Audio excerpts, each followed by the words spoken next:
अस्सलाम वालेकुम व्यूअर्स, मेरा नाम नुमान नदीम है। व्यूअर्स, आज की वीडियो में हम जिस बारे में बात करेंगे वो है पोल्ट्री फार्म और उसके रिलेटेड देसी और फार्मी मुर्गियों में फ़र्क। आज मेरे साथ मौजूद हैं डॉक्टर अली हमज़ा। डॉक्टर अली हमज़ा बहुत सारे पोल्ट्री फार्म में पाकिस्तान में काम कर चुके हैं, जिनमें सुल्तानिया पोल्ट्री फार्म और इब्राहिम पोल्ट्री फार्म पे भी डॉक्टर साहब सर्विसेज दे चुके हैं। डॉक्टर साहब, सबसे पहले मैं आपको पूछना चाहूँगा, जिस तरह बहुत सारे लोगों का सवाल होता है कि देसी अंडा और फार्मी अंडा, इनमें से किस में ग़ज़ाइयत ज़्यादा होती है या ग़ज़ाइयत सेम होती है, तो किस तरह से होती है और कौन-सा आप ज़्यादा रिकमेंड करेंगे? सबसे पहले तो मैं आपका शुक्रिया अदा करूँगा नुमान साहब कि आपने मुझे बुलाया। और मेन चीज़ क्या, आप देसी अंडे में और फार्मी अंडे में एग का कलर का डिफरेंस है। ये बेसिकली होता है ब्रीड की वजह से। अगर आप बात करें प्रोटीन की, यानी कि ग़िज़ाइयत के हिसाब से, वो दोनों में बराबर होती है, बशर्त है कि जो अंडे का साइज़ है वो बराबर हो। अगर एग का साइज़, ऐसा कि वाइट मुर्गी का साइज़ है उसका बड़ा होगा, तो क्या उसमें प्रोटीन ज़्यादा होगी और ग़िज़ाइयत उसमें ज़्यादा होगी। लोग हमसे ये क्वेश्चन करते हैं कि देसी मुर्गी इतनी जल्दी वेट अटेन नहीं करती, जबकि फार्म पे ब्रॉयलर मुर्गी 35 दिनों में 2 केजी वेट अटेन कर लेती है। तो आया इसकी वजह कोई स्टेरॉइड या हार्मोन्स लगाए जाते हैं ब्रॉयलर मुर्गियों को, जिसकी वजह से वो वेट अटेन करती हैं, या इसमें कितनी सदाकत है? डॉक्टर साहब, ये बहुत ही कॉमन सवाल है, ठीक है। तो इसकी ये वजह है कि जेनेटिक्स है। हमने जो ब्रायलर है ना, उसकी जेनेटिक्स के ऊपर बहुत वर्क किया है, जिसकी वजह से क्या है, ये जल्दी तैयार हो जाता है। तकरीबन हमने इसकी ना 4 से 8 जनरेशन के ऊपर वर्क किया है। दूसरी जो चीज़ इसके अंदर क्या है कि हम उसको ना एक प्रॉपर डाइट देते हैं, जिसकी वजह से क्या है, वो जल्दी तैयार हो जाती है। और इसके अंदर हार्मोन्स वगैरह की ये सब क्या है, ये अफ़वाहें हैं, ऐसी कोई सच बात नहीं है। डॉक्टर साहब, इसके अलावा बहुत सारे लोग हमसे ये क्वेश्चन करते हैं कि आया कि हम किस फ़ीचर की बुनियाद पर या कौन-सी चीज़ें देखकर मेल या फीमेल में डिफ़रेंशिएट कर सकते हैं, या कैसे हम ये पता लगा सकते हैं कि कौन-सी मुर्गी मेल या कौन-सी फीमेल है? ये डॉक्टर साहब, ये अगर हम बात करें ना, जो सबसे मेन चीज़ इसके अंदर है फ़ीडर सेक्सिंग, यानी कि हम उसको फ़ीडर को देखते हैं।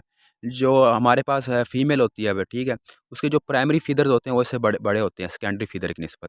जबकि मेल होता है उसमें बराबर भी हो सकते हैं, छोटे भी हो सकते हैं।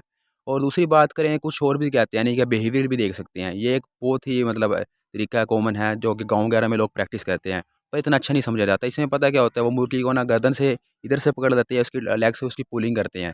अगर जो मेल होगा वो डरेगा नहीं, जो फीमेल होगी वो ना अपने सर को इन्वर्ट कर लेगी पोजीशन की तरफ।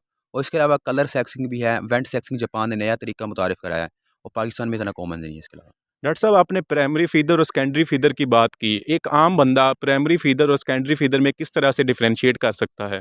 जी, प्राइमरी फ़ीडर्स होते हैं वो पहले निकल के आते हैं, जो मतलब उसके हम लेंथ देखेंगे फ़ीडर्स की आप ना, यानी कि जो होगी ना फीमेल होगी उसमें क्या है, डबल शेप होंगे, ऐसे मेल के अंदर सिंगल शेप कर्व होंगे फ़ीडर, वो हम चेक करेंगे। उसकी मैं आप बाकायदा आपको वीडियो के अंदर पिक्स दिखाऊँगा।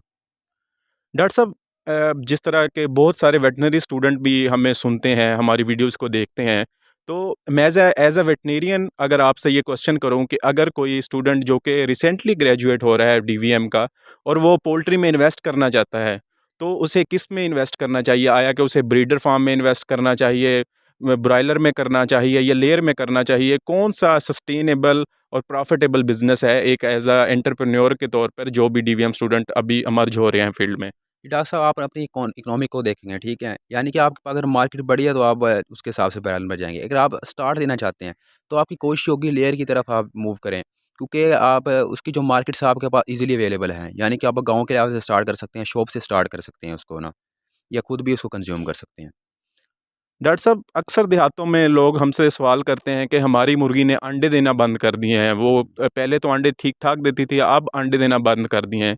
इसके पीछे कौन-सी वजूहात हो सकती हैं, और इसका हम किस तरह से काबू पा सकते हैं, या क्या इसका इलाज कर सकते हैं? डॉक्टर साहब, मैंने ना वैसे बहुत सी इसकी वजूहत देखी है। जो मेन इश्यू है, जो मैंने 2 नोट किए हैं, वो उनमें सबसे एक तो वजह है कैल्शियम।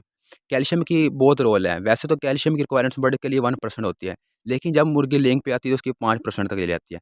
दूसरी मेन इश्यूज़ है, जो कि आजकल विंटर्स का जैसे कि सीज़न जा रहा है, उसमें लाइट्स का इश्यू है। मुर्गी को अंडे की देने के लिए 14 से लेके 16 घंटे की लाइट चाहिए, लेकिन जो आजकल हमारे पास जो मौसम है, उसमें तकरीबन 10 घंटे या 9 घंटे या 11 घंटे लाइट होती है। तो हमें ना इसके लिए एक बल्ब की ज़रूरत होती है, ताकि हम उसकी जो रोशनी है वो पूरी कर सकें बर्ड्स की। डॉक्टर साहब, जिस तरह से हम भी एज़ अ स्टूडेंट पढ़ते हैं कि एक फर्टाइल एग होता है, एक इनफर्टाइल एग होता है। तो एक आम बंदा किस बुनियाद पर ये डिफरेंशिएट कर सकता है कि कौन-सा एग फर्टाइल है और कौन-सा इनफर्टाइल है?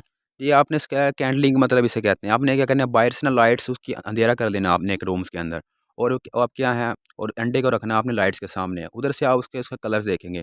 जो हमारे पास फर्टाइल एग होगा उसके ना एक डेज़ पे जाके यानी कि 9 डे पे 10th डे पे जाके ना उसके ब्लैक स्पॉट्स नज़र आने लग जाएँगे। आपको पता लगेगा कि यानी कि इसके अंदर कोई ना कोई चीज़ है।